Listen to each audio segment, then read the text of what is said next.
पिछली कहानी का संक्षिप्त सारांश।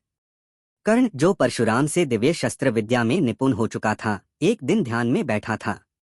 तभी एक बिच्छू ने उसे डंक मारा। दर्द सहते हुए भी कर्ण ने अपनी पीड़ा प्रकट नहीं की। परशुराम को संदेह हुआ और उन्होंने पूछा, तुम ब्राह्मण होकर यह दर्द कैसे सह रहे हो? कर्ण ने सच बताया, हे गुरु, मैं ब्राह्मण नहीं बल्कि क्षत्रिय हूँ। यह सुनकर परशुराम ने इसे विश्वासघात मानते हुए शाप दिया, जब तुम्हारे जीवन का सबसे बड़ा संकट आएगा तब तुम अपनी शस्त्र विद्या को भूल जाओगे। कर्ण ने ईमानदारी से उत्तर दिया, हे गुरु, मैं ब्राह्मण नहीं बल्कि एक क्षत्रिय हूँ। यह सुनकर परशुराम को गहरा विश्वासघात महसूस हुआ, क्योंकि उन्होंने कर्ण को ब्राह्मण समझकर अपनी दिव्य शस्त्र विद्या सिखाई थी।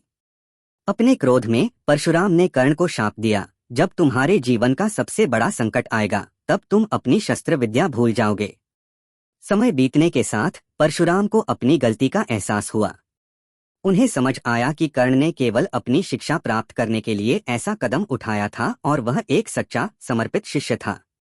अपने शिष्य के प्रति दया और पछतावे के साथ उन्होंने कहा, हे कर्ण, मुझे अपने शाप पर पछतावा है। तुम्हारा साहस और समर्पण अद्वितीय है। तुम्हारा भविष्य तुम्हारे कर्मों से तय होगा। हालांकि परशुराम ने कर्ण को क्षमा कर दिया, शाप कर्ण की जीवन यात्रा का एक निर्णायक मोड़ बन गया। यह युद्ध के सबसे कठिन समय में उसकी सबसे बड़ी परीक्षा साबित हुआ। कर्ण की यह गाथा साहस, समर्पण और कर्म की शक्ति की कहानी है, जो हमें सिखाती है कि हर चुनौती और बाधा हमें अपने चरित्र और कर्मों से परिभाषित करने का अवसर देती है। क्या परशुराम ने माफ करने के बाद भी कर्ण का शाप उसे मुसीबत में डालेगा? जानने के लिए बने रहें हमारे चैनल के साथ। यह कहानी आगे और भी रोमांचक मोड़ लेगी, तो इसे मिस न करें।